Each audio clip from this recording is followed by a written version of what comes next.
बताई लड़की पटक के चढ़ जाई लड़का भगवान बताई लड़की पटक के चढ़ ओ दादा के दूधिया दादा के दादी हो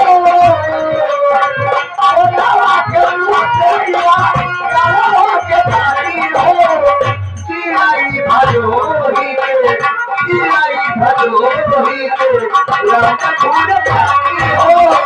जिलाई भदोही के राम फूल पाती अपना छिनार रहली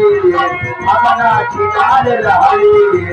छिनार रहिएगा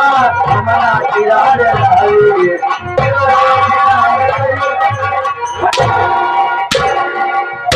मारो घर में दिमाग सही हो जाए